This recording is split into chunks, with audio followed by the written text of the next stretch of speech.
ঋণখেলাপিদের সাথে সরকার কোনো আপোষ করবে না বলে জানিয়েছেন অর্থমন্ত্রী আমির খসরু মাহমুদ চৌধুরী।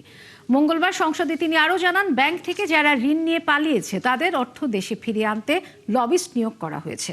এদিকে এলজিপির দাম সহনীয় পর্যায়ে আনতে অনুরোধ জানান সংসদ সদস্য আখতার হোসেন। রাশেদ আনিসের প্রতিবেদন। তাদের এই ঋণ না পরিশোধ না করে কিভাবে আবার নতুন করে পুনর্বহাল করার চেষ্টা করা হচ্ছে, এটা নিয়ে সরকারের সাথে অ্যাসালম গ্রুপের কোনো সমঝোতা হয়েছে কিনা এই বিষয়টি জানতে চাচ্ছি। সংসদ অধিবেশনে বিরোধী দলের সদস্য হাসনাত আব্দুল্লাহ ঋণ খেলাপি নিয়ে অর্থমন্ত্রীকে প্রশ্ন করেন। এই প্রশ্নে বিতর্কিত ব্যবসায়ী গ্রুপ এস আলমের সাথে সরকারের কোনো সমঝোতা হয়েছে কিনা তা জানতে চান। অর্থমন্ত্রীর সাফ জবাব, অর্থনৈতিক কার্যক্রমের সমঝোতার কোনো ঠাঁই নেই।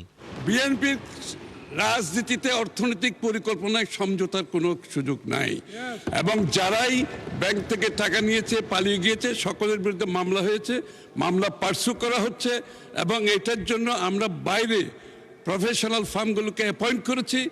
এই টাকা দিয়ে যারা পালিয়েছে এগুলো রিকভারের জন্য একদিকে G2G গভর্নমেন্ট টু গভর্নমেন্ট কাজ চলছে, অন্যদিকে রিকভারি যে ফার্মগুলো আছে প্রাইভেটলি তারাও কাজ করছে। এই সময় তিনি আরও জানান, আগামী বাজেটে দেশীয় ব্যাংক থেকে সরকারের ঋণ নেয়া কমানো হবে, আর বিনা নোটিশে ব্যাংক কর্মকর্তাদের চাকরিচ্যুত করার বিষয়ে বাংলাদেশ ব্যাংক কাজ করছে বলেও জানান মন্ত্রী।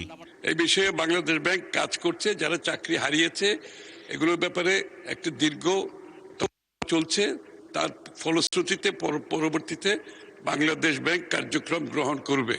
এদিকে আরেক প্রশ্নের জবাবে স্বরাষ্ট্রমন্ত্রী সালাউদ্দিন আহমেদ বলেন, দেশে ইন্টারনেট আধুনিকায়ন করতে কাজ করছে সরকার।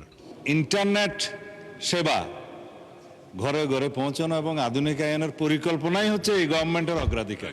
টেলিফোন এক্সচেঞ্জ আধুনিকায়ন করার জন্য একটা প্রকল্প আছে, সেই প্রকল্পের মধ্যে যদি এটা নাও থাকে, মাননীয় সদস্যের প্রস্তাবের প্রেক্ষিতে এটা অন্তর্ভুক্ত করার জন্য আমরা উদ্যোগ নেব।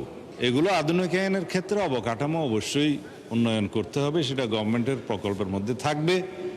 এছাড়া রংপুর ৪ আসনের সংসদ সদস্য আখতার হোসেন এলপিজির দাম কমিয়ে সহনীয় পর্যায়ে নিয়ে আনতে সরকারের প্রতি আহ্বান জানান।